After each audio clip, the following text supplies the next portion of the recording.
There's no need to fear. Underdog is here.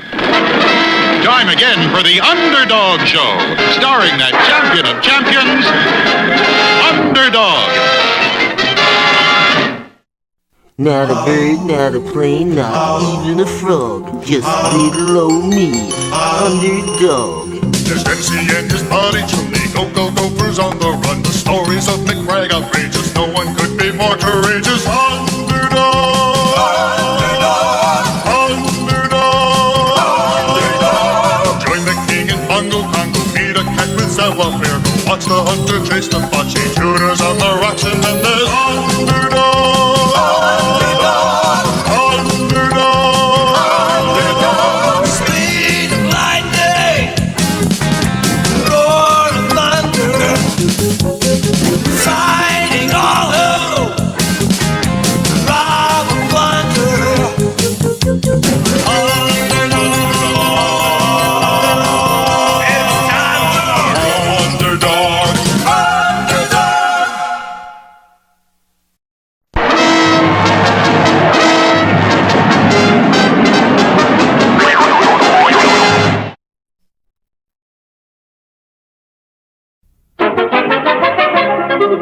Shine, sir?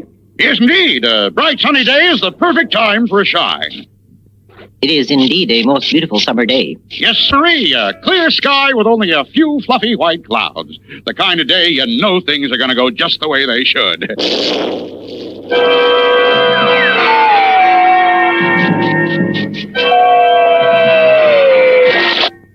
What?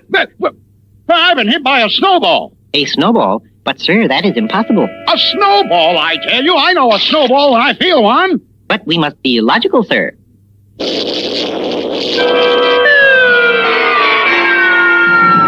We know that on a bright summer day, it could never snow. Oh, no? Snow in the summer? What could it mean? The answer lay in the diabolical laboratory of Simon Bar Sinister. It works. My snow gun works. Yeah, boss. But what good is a snow gun? Watch, Cad, and you shall see. Watch that postman as he approaches. Simon says, go snow.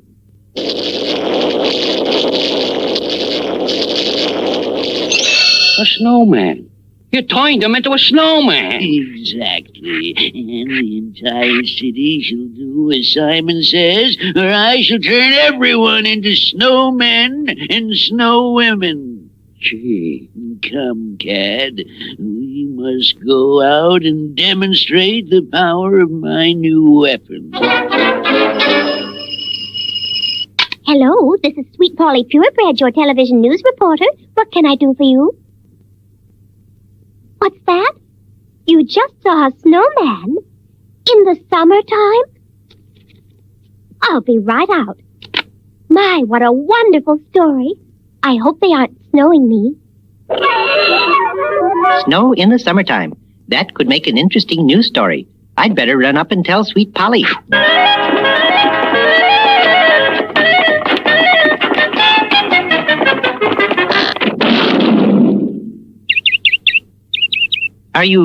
Are you hurt, Sweet Polly? No, thank goodness. I was hurrying to bring you a news story about... I haven't time now, Shoeshine. Someone just reported seeing a snowman out in Eastwood. First, I was hit by snow, and now Sweet Polly says someone has seen a snowman. All on a hot summer day. This looks like a job for... Underdog. Snow in the summer? I wonder why. I'd better go up and search the sky. While Underdog was going sky high, Simon Bar Sinister was arriving at the 2-cent savings bank.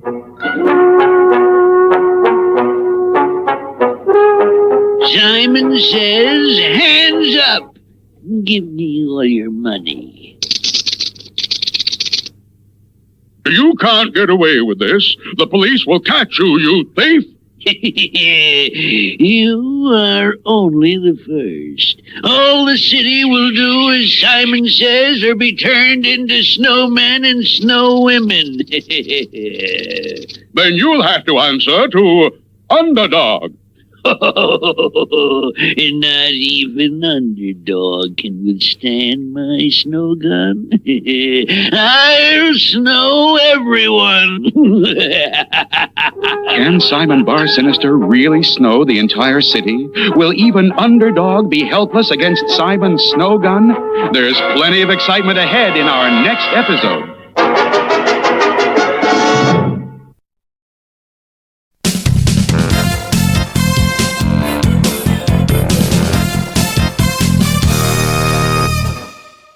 Ridiculous.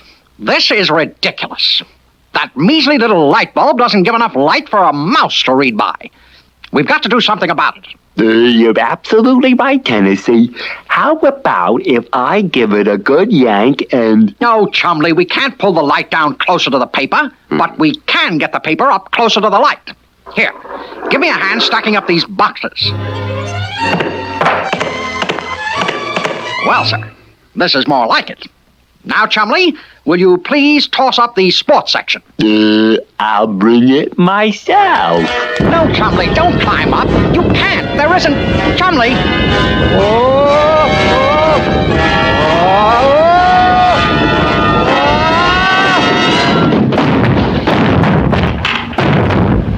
Who turned off the lights? Turn on the lights!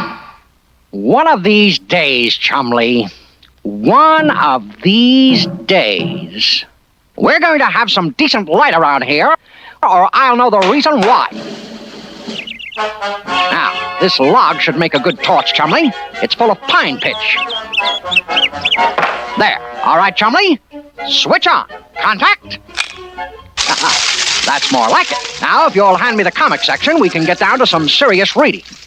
Meanwhile, in his office, Stanley Livingston, director of the zoo, was putting the finishing touches on his favorite hobby, a model of the Empire State Building made entirely out of toothpicks. There, the final piece. After a whole year, finished at last. Now I'll just back up and take a look at it. Beautiful. Beautiful! Boss! Hey, boss! Boss! 7, 8, 9, 10... Flunky, how many times have I told you not to come through that door without knocking? Now look what you've done to my model of the Empire State Building. Yeah, but boss, And stop calling me boss. I am not a boss. I am Mr. Livingston. But boss, Mr. Livingston, And one more thing, Flunky. Will you kindly remember to remove your hat in this office? Yes, boss, Mr. Livingston. Now, what was it you wanted to talk to me about? A fire, Mr. Livingston. Well, that's better, a fire. A fire? Yes, sir, Mr. Livingston. Where? Where? Over there, Mr. Livingston, sir, in the Walrus and Penguin house. Oh, this is awful. Well, don't just stand there holding your hat, man. Call the fire department. Isn't this fine, Chumley? Nothing like reading at home in peace and quiet. Yeah. What's that? Seems to be getting closer. Wonder where the fire is. Oh, well.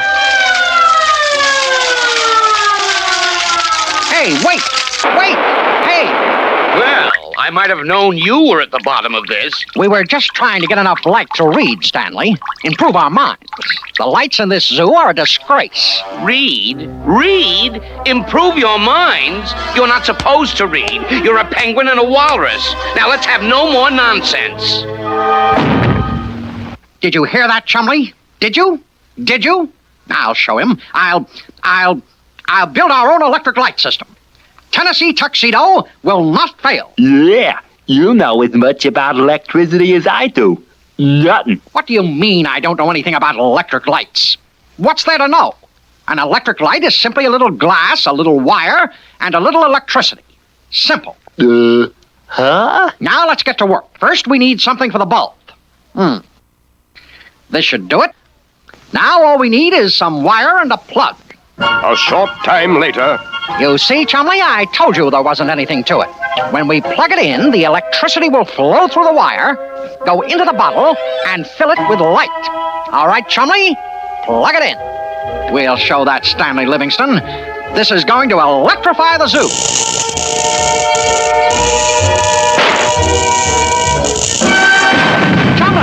Chumley! Are you okay? Something must have gone wrong. Yeah, wrong is right. We better go see the answer man. You're right. It's time to go see Mr. Whoopi. I'll bet it's that pesky penguin and walrus again. Come on, Flunky. This seems like a very good time for us to go, Chumley. Follow me. We'll escape under cover of darkness. And you say there was a big flash and everything went black. That's right. So we want to know how to make a light. Well, we mustn't keep you in the dark about that, must we? Oh, no. I think this is a job for the three-dimensional blackboard. Now, where did I put it? In the closet, I guess.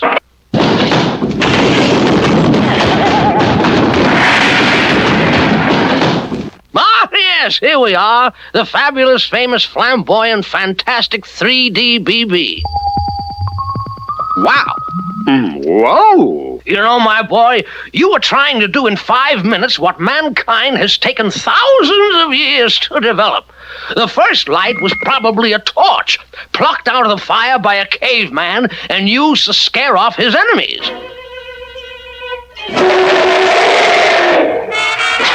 But then, of course, you know all about torches, don't you? Oh, yes. Later, somebody discovered that oil would travel up a wick and would burn thus. And after that came candles, then kerosene lamps, then gas lamps. That's fine, Mr. Whoopi, but what about electric lights? Yes, electric lights, yes, of course. Well, you'll note that in these other forms of light, something burned, right? Yes, we know about burning. Well, for years, men tried to make a light that would not use a flame. And in 1879, Thomas Edison, the world's greatest inventor, did it. He knew that when electricity is passed through a fine thread, the thread will get white hot and give off light. Trouble was that the thread, which is called a filament, soon burned up. Edison knew that things can't burn if there is no air, so he put the filament in a glass bulb and pumped out all of the air. Now the filament lasted a little longer, but still not long enough to be practical. He searched all over the world for a filament that would last. He made test after test. Finally, he tested a filament made of bamboo fiber. It burned a long time. The electric light was a success! Today, of course, the filaments are made of a metal called tungsten and last a very long time. Did you get that, Chumley? First, we need a thread for a filament. Then we pump the air from the milk bottle, and then we'll have ourselves a real light. Not so fast! Not so fast, my boy! You know what happened the last time you tried to make a light? You both might have been killed. Electricity is a very dangerous thing and should be handled only by trained, experienced men. I want you to promise me you'll never again fool around with electricity. Promise? All right, we promise. But what are we going to do for a light? Oh, you'll think of something. And so they did. On the way back to the zoo, Tennessee got an idea, and quickly entering a certain store, came out with a large package. There now, Chumley. I'll just turn on this switch and all the light we need. Yeah, but why didn't you do this in the first place? Why didn't I do this in the first place? Chumley, don't be ridiculous. If I bought a lamp in the first place, we'd never have learned about torches, right? Uh-huh. We'd never have learned about oil lamps and candles and gas lights, right? Uh-huh. We'd never have learned about Thomas Edison and how the light bulb works, right? Right. Do you want to be ignorant all your life? Do you? Do you? Do you? Chumley, you seem determined to spend the rest of your life in the dark.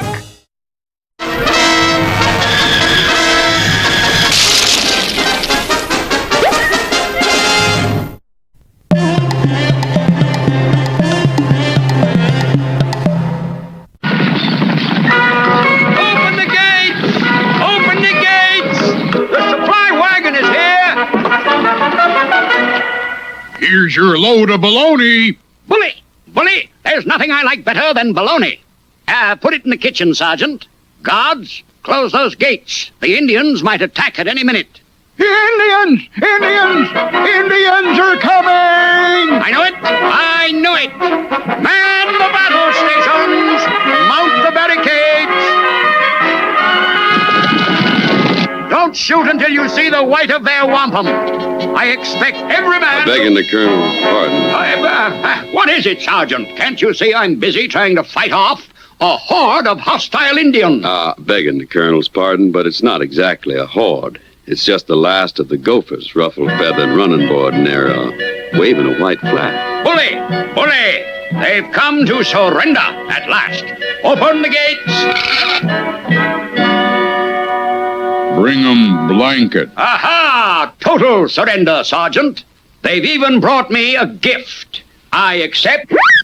No, bring 'em gift. Want 'em trade. Blanket for baloney. Trade? Trade? No trading with the enemy. Regulation 2675 expressly forbids it. Besides, that's my personal baloney.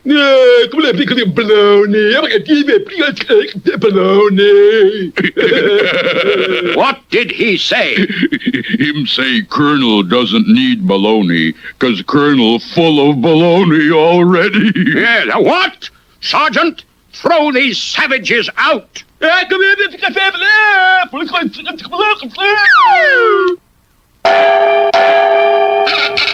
did he say? Him say, you'll be sorry. We make 'em strong magic. Give Colonel headache, stomachache, plenty trouble. Don't like the sound of that, sir. Nonsense. Magic indeed.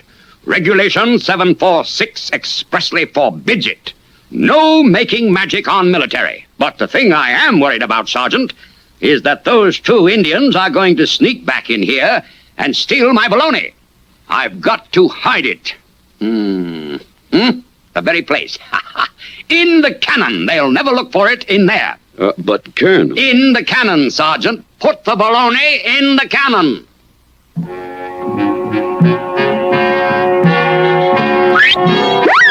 Imagine those Indians giving me a headache. I've never had a headache in my life. Well, you got one now.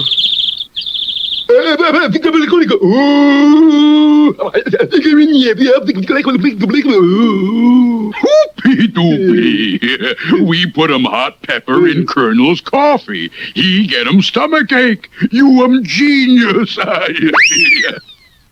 Sergeant, where's that coffee? Coming right up, sir. Huh? There you are. Nothing like a good cup of coffee for a sore head, I always say. Bully. No!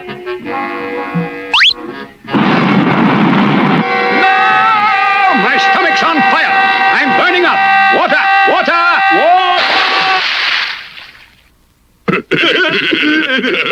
It's those Indians. To arms! Call out the guard! They're getting away. Shoot the cannon at them. But, Colonel, don't you remember? No time to remember, Sergeant. Fire that cannon.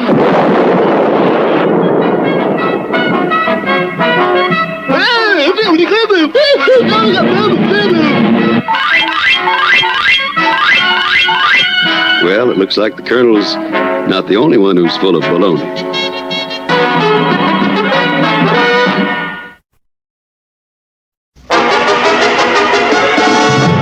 The sinister Simon Bar Sinister had invented a diabolical new weapon, a snow gun.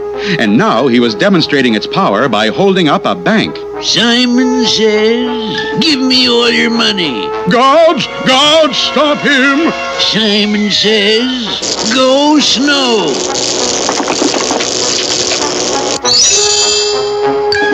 Oh, no! He's turned them into snowmen!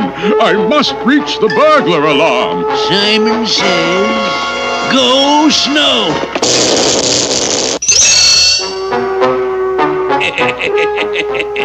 And now, all this lovely money. And this is only the beginning.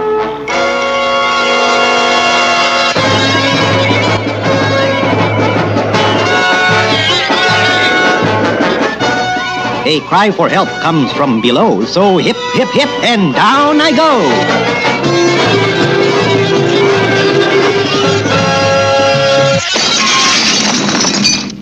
There's no need to fear. Underdog is here. Oh, Underdog, thank goodness you've come. Simon Bar Sinister has robbed the bank, and he turned the guards and the bank president into snowmen. It's true they seem to be snowmen now, but if Simon did it, pray tell how. With a new weapon, a snow gun. And that explains the summer snow. Now tell me, which way did Simon go? That way!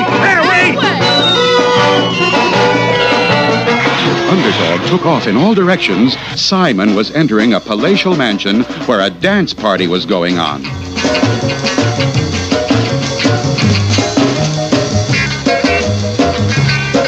Simon says, go snow.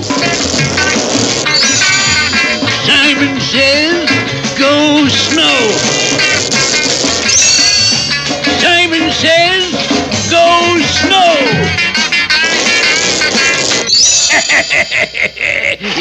Now, all of you who are not snowbound, give me your money and jewels.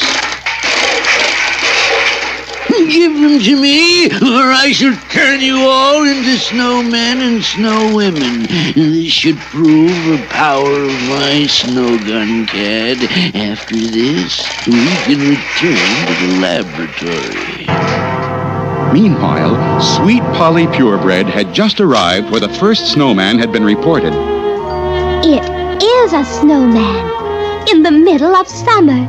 I wonder if the people who live here can tell me anything. Little did Sweet Polly know that this was actually the laboratory of the fiendish Simon Bar Sinister. No one seems to answer. Perhaps they're asleep. Hello? Anyone home? My, what a spooky-looking old house. Oh, why, this looks like the laboratory of some mad scientist.